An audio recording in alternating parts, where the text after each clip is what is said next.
Hi guys, welcome back to another episode of Pop Preview. I'm Sean. I'm Alex. And today we're watching John Wick Chapter 3, trailer number 2.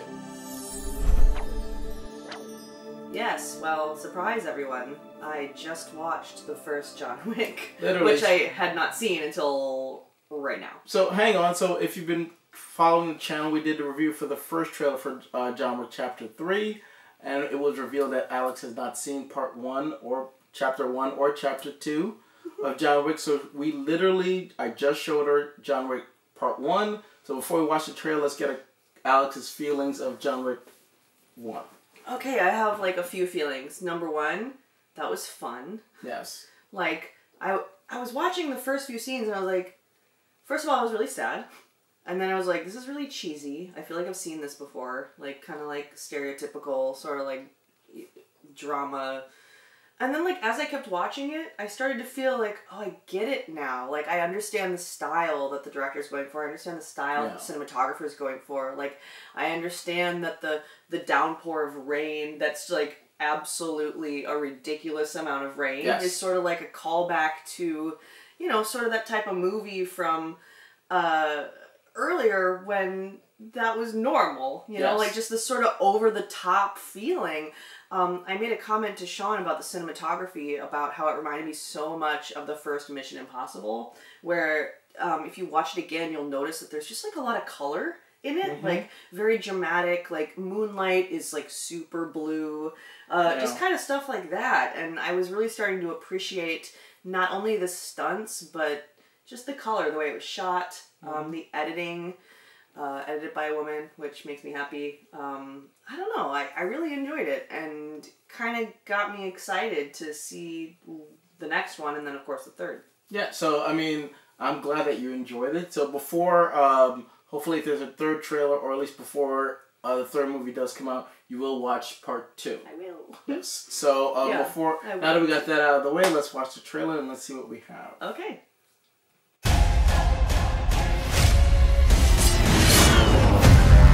For the trailer.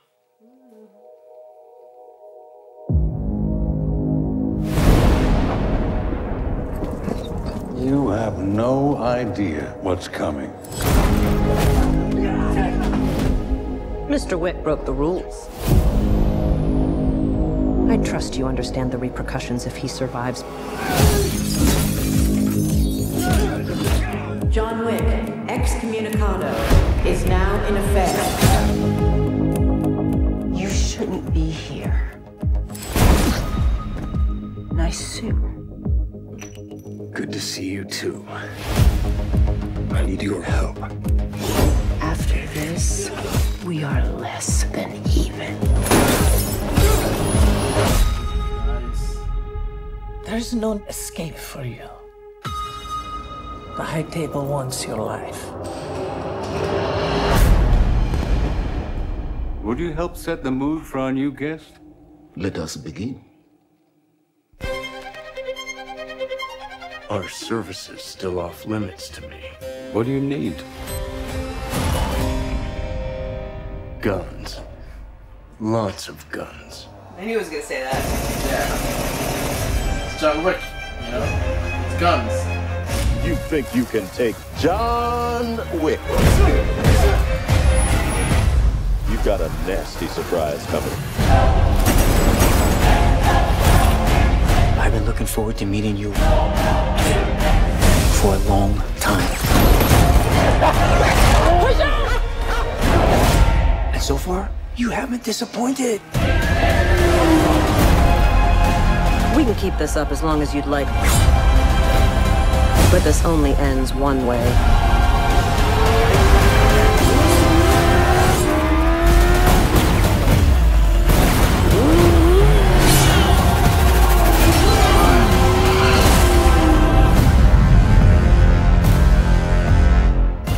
All of this for what? Because of a puppy? Wasn't just a puppy.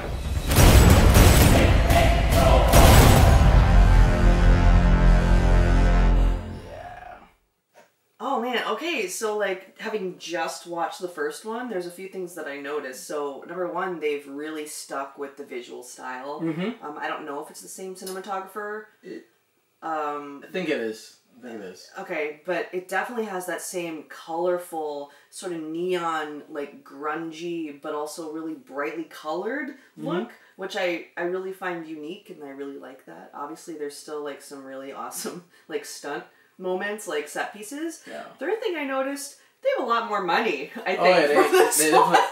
Like, I mean, you'll see when you watch the second one, you can see that they get a little bit a bigger budget, but obviously they got a way bigger budget for part 3 because I think you commented about the first one when I told you how big the budget for the first one was, is that it felt very condensed. It did. It felt like a very closely shot, and that's how you kind of know when something is has less of a budget, is you can't get those wide, expansive.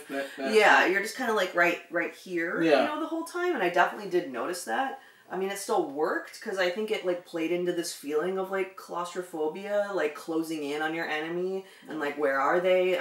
They're close by all the time? So I think it worked for that movie. Lurking in the because John's always lurking in the shadows. You're like, is he over there? Like, and then you get it. But it is nice to breathe, you know, and get the bigger context. So you know, I'm excited to see the second one, and then of course I think they've really sort of come into their own with this third one. Yeah, because everything kind of sort of where you leave John in the first one, he's gotten revenge, and then the second one kind of picks up where the first one leaves off, and certain things happen, which I don't want to spoil for you, and then the third one picks up right after the second one. So we literally go from 1 to 2 to 3 where not a lot of time has passed. That's why they're still referencing the dog from the first one, because not a lot of time has passed, and that is kind of the jumping off point for the whole series, is that it's nice because I feel like people really latched on to that very strange like I said, like it's playing with these really standard tropes of this like revenge thriller, but like in a silly kind of way. It's like, you killed my dog, and then 2 movies later we're still like dealing with the repercussions of that. So I think that's a really fun, I don't know, just writing. Well, yeah, because I also like the fact that, again, not a lot of time has passed, so you get to really, he's still dealing with that. Yeah. With the death of his wife, the death of his dog. I mean, even though he's got a new dog, it's never the same. When your family dog dies and you get a second dog, you still long for the first one. So, like, he's still dealing with all that emotion. So, I just remember, like, going in to watch the first one, like, what is this stupid Keanu Reeves movie that everybody's raving about? Well, it seems cookie cutter. Yeah, it really did at the time. And there's this nuance that's... Yeah, like the fact that he did pretty much all his own stunts, the gunplay, the practical effects. Like, you could just see, like, I told you, like, the budget was, like, around $20 million for the first one. Yeah. All that money is literally on the screen. Like, Keanu Reeves probably took, like, a small salary for that movie, for the first one at least. And literally all the money's on the screen. Well, small compared to what he's been paying in the past. Well, yeah, we all would take it. But, like, I just like this franchise. And, again, I told you also that they're trying to do a potential TV show about the Continental Hotel. Because just the idea of a hotel for assassins, that, like, they would take care of them, but you just can't kill there. So there's a lot of possibilities. I love that conceptually, because it's just so it's a great silly. idea. It's like just kind of ridiculous, like way over the top. Like Sean's from New York, Yeah. so I was like, is that just what it's like? Are there just like people on the rooftops with guns all the time?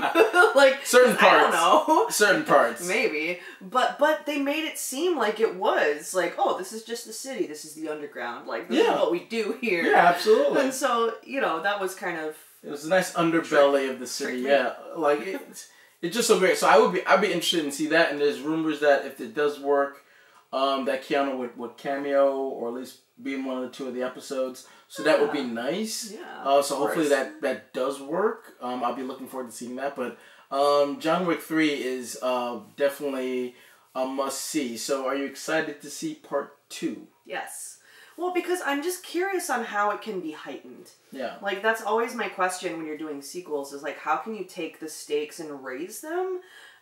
Because it feels like he's lost everything at the end of the first one. Like, obviously he has a new dog now, but it doesn't mean the same thing to him. It's more of like a, hey, we're in this together kind of feeling with him and the dog. Like, I saved you. But there's not that, like, emotional... Maybe builds in the second one, maybe the third one. But I'm just curious to see like how the emotional stakes get raised. You know, they do, and it's clearly still a lot about revenge. You know, because like it's just like a dominoes. You know, you push one over and it's just like, well, here we go. But yeah, so I'm curious to see what they do. Yeah, well, we get a little bit, to tease part 2 a little bit, and obviously if you guys watch this, you've seen part 2, is they do raise the stakes a little bit more. We get to learn a little bit more about John and his past. Right. And a little bit more about the Continental as well, too. Classic. So, classic. I think that's where I will leave it alone. Okay. But what do you guys think of the trailer? Did you like I love seeing Halle Berry in it, too, which, like, she wouldn't have probably been my first pick to be in this, but she does kind of fit.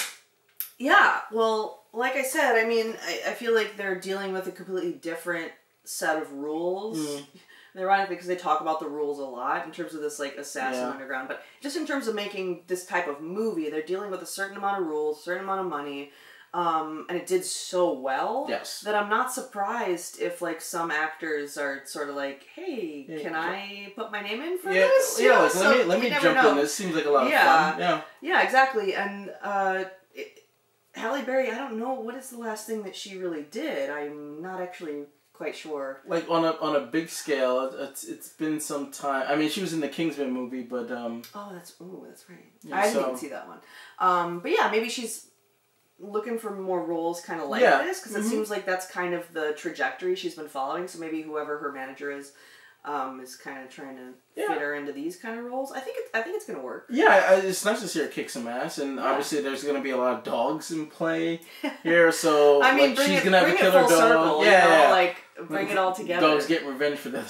dogs. Do you think like that John Wick's dog gets married to a female dog, and then the female dog dies, and then they get a kitten, and then the kitten gets murdered? Boogeyman dog, and then like, oh my god, it's John Wick's dog!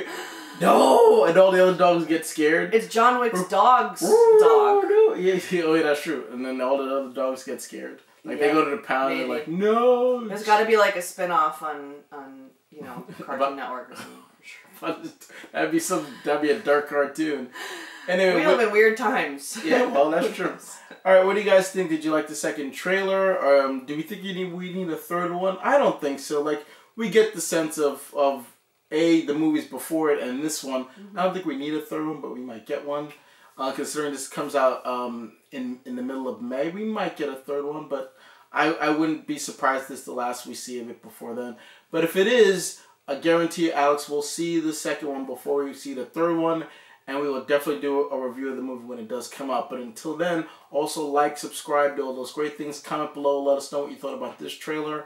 Encourage Alex to watch the second one and praise her for watching the first one. Praise me. Praise. You're welcome. Thank you for watching the first one. Also, make sure to hit that notification bell to be notified when we do our next video. If it's John Wick 3, trailer number 3, or if we do John Wick 3, the spoiler review. So until then, I'm Sean. I'm Alex. Bye guys, take care.